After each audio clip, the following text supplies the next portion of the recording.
માધવપુરનો માંડવો ને જાદવ કુળની જાણ, પરણે રાણી રૂખમણીને વર શ્રી કૃષ્ણ ભગવાન. માધવપુર એટલે ભગવાન શ્રી કૃષ્ણ અને રૂખમણીના વિવાહનો પ્રસંગ અને સાથે સાથેનું ઐતિહાસિક સ્થળ. દર વર્ષે અહીં જે ઐતિહાસિક રાષ્ટ્રીય કક્ષાનો મેળો ભરાય છે તે મેળાની ઝલક અને સાથે સાથે તે મેળાનું મહત્ત્વ, શા માટે અહીં દરેક પરિણીત યુગલે આ મેળો કરવો જોઈએ, આ મેળાનું શું મહત્ત્વ છે તેની સંપૂર્ણ વિગત આ નાનકડા વિડીયોમાં. નમસ્કાર, all in one knowledge and ફનમાં આપ સૌનું સ્વાગત છે. આજે આપણે વાત કરવી છે માધવપુરના મેળાની. માધવપુરનો મેળો પોરબંદરથી 36 કિલોમીટર દૂર ઘેડ પંથકમાં આવેલા માધવપુર ગામે યોજાય છે અને ભગવાન શ્રી કૃષ્ણ અને રૂખમણીના વિવાહ પ્રસંગ સાથે જોડાયેલો છે. અહીં માધવરાયજીનું એક ઐતિહાસિક મંદિર આવેલું છે અને ત્યાંથી માધવરાયજીના મંદિરેથી ભગવાન શ્રી કૃષ્ણની જાન જાય છે અને આ જાનમાં લોકો ઉત્સાહભેર ઉમંગભેર દર વર્ષે આ વિવાહ પ્રસંગ યોજાય છે અને આ જાન છે એ જંગલમાં જઈ અને રૂખમણીનું જે ચોરીના ફેરાનું મંદિર છે ત્યાં રૂખમણીજી સાથે ભગવાનના ફેરા રચાય છે. આમ તો તિથિ મુજબ આ મેળો યોજાય છે અને ધામધૂમથી તેની ઉજવણી કરવામાં આવે છે. કળશ ગામના લોકો મામેરું પૂરે છે અને ભવ્ય આયોજન થાય છે. આ મેળાની સંપૂર્ણ માહિતી આપીશ. અરબી સમુદ્રના કાંઠે યોજાયેલ આ માધવપુર ગામ અને આ મેળાનું ઐતિહાસિક મહત્ત્વ એ આપણે જાણશું. સૌ પ્રથમ આપણે જાણીએ રાણી રૂખમણી કોણ હતા અને શ્રી કૃષ્ણ રૂખમણીના વિવાહનો પ્રસંગ કઈ રીતે યોજાયો. ભગવાન શ્રી કૃષ્ણની પ્રથમ પત્ની એટલે મુખ્ય રાણી એટલે લક્ષ્મીજીનો અવતાર એટલે રાણી રૂખમણી. રૂખમણી વિદર્ભના રાજા ભીષ્મકની પુત્રી હતા અને હાલનું જે અરુણાચલ પ્રદેશ છે તે તેનું રાજ્ય હતું.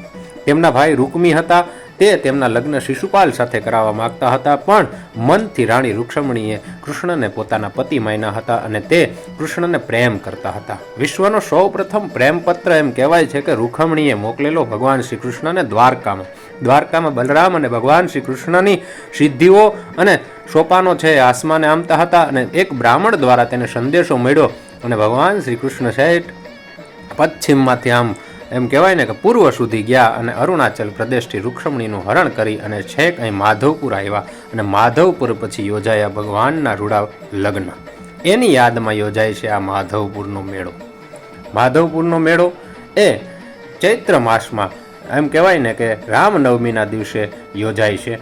રામનવમીના દિવસથી ચાલુ થાય છે અને 4-5 દિવસથી સુધી આ એક પ્રખ્યાત લોકમેળો યોજાય છે. સરકાર દ્વારા તેને રાષ્ટ્રીય કક્ષાનો મેળો જાહેર કરવામાં આવ્યો છે.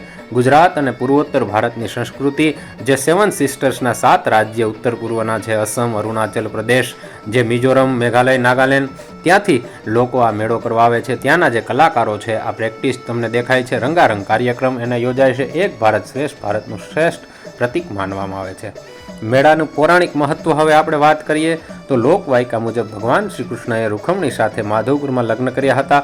અહીં મધુસૂદન એટલે કે માધવરાયજીનું મંદિર ખૂબ પ્રાચીન છે.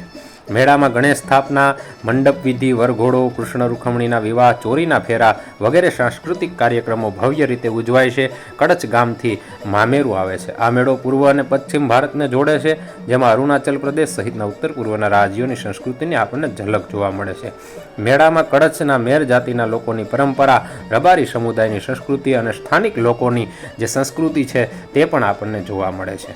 આ મેળાની મુલાકાતનો સમય આપણે કહીએ તો દર વર્ષે ચૈત્ર મહિનામાં યોજાતા આ મેળાને માણવા માટે દેશભરમાંથી શ્રદ્ધાળુઓ આવે છે. અહીં તમને મેળાના જે દ્રશ્યો છે એ બતાવી રહ્યો છું. ભવ્ય અને દિવ્ય દ્રશ્યો. રાત્રે જે સાંસ્કૃતિક કાર્યક્રમો યોજાતા હોય છે તેના દ્રશ્ય, રંગારંગ સાંસ્કૃતિક કાર્યક્રમો, 1500થી 2000 કલાકાર, જેમાં નાગાલેન્ડ, મિઝોરમ, ન્યાના કલાકારો અને આપણા ગુજરાતના ખૂણે ખૂણેના કલાકારો રંગબેરંગી ભવ્ય કાર્યક્રમો દર વર્ષે યોજાય છે. આ વર્ષે પણ ચૈત્ર મહિનામાં આ મેળો ચાલુ થાય છે. તિથિ મુજબ રામનવમીથી 5 દિવસ સુધી આ મેળો યોજાય છે અને છેલ્લે ભગવાન શ્રી કૃષ્ણના લગ્ન સાથે પૂર્ણ થાય છે.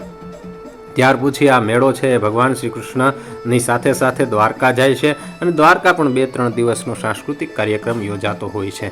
તો આવા અદ્ભુત માધવપુરના મેળાની મુલાકાત કરજો. માધવપુર એક ઐતિહાસિક ગામ.